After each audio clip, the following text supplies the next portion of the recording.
राधा नाम की महिमा। एक संत जब किसी नगर में आए तो उनके पास एक व्यक्ति आया और बोला, स्वामी जी, मेरा बेटा ना तो भगवान को मानता है ना ही पूजा पाठ करता है।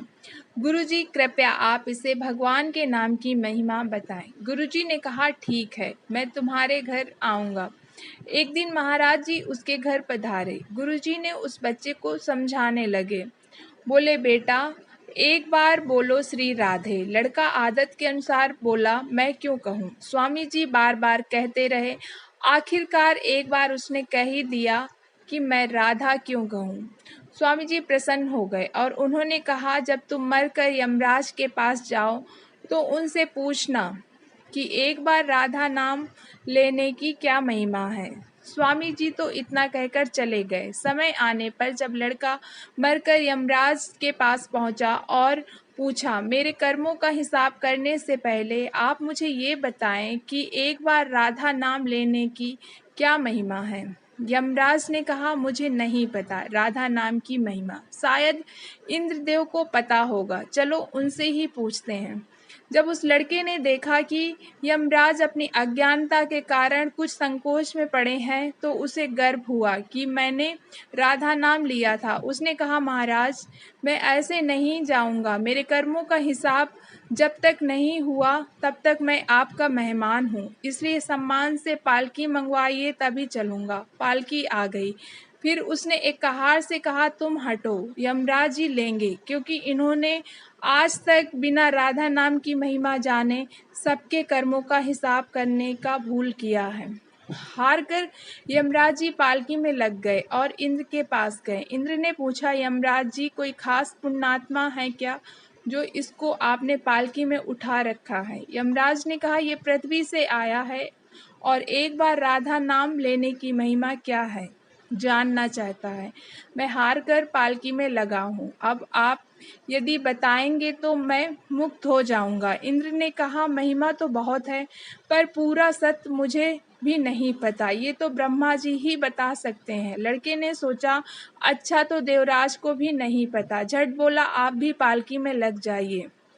अब उसकी पालकी में एक ओर यमराज, दूसरी ओर इंद्र लगे और ब्रह्मा जी के पास पहुंचे। ब्रह्मा जी ने सोचा, ये कोई महान पुण्यात्मा है जिसे यम और इंद्र ने पालकी में उठा रखा है।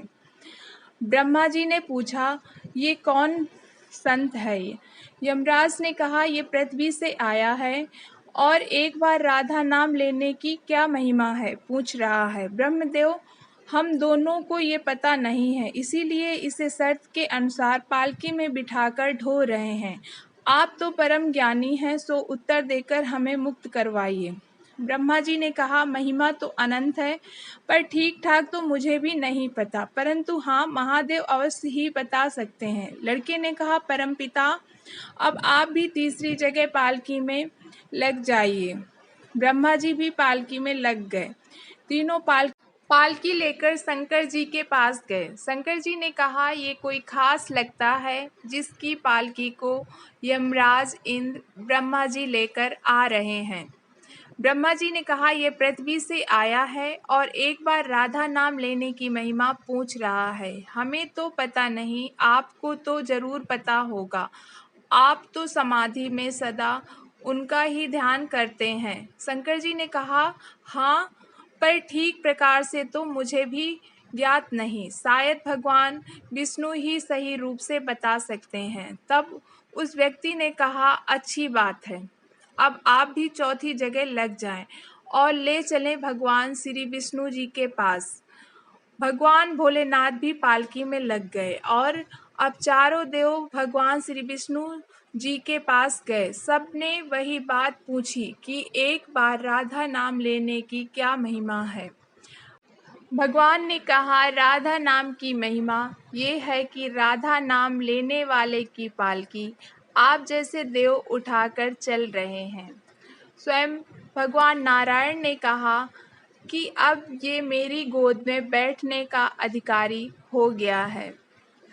इसीलिए संत जन कहते हैं कि राधे राधे बोल चले आएंगे बिहारी। दोस्तों, आपको ये वीडियो पसंद आया हो तो प्लीज़ चैनल को लाइक करना और सब्सक्राइब करना।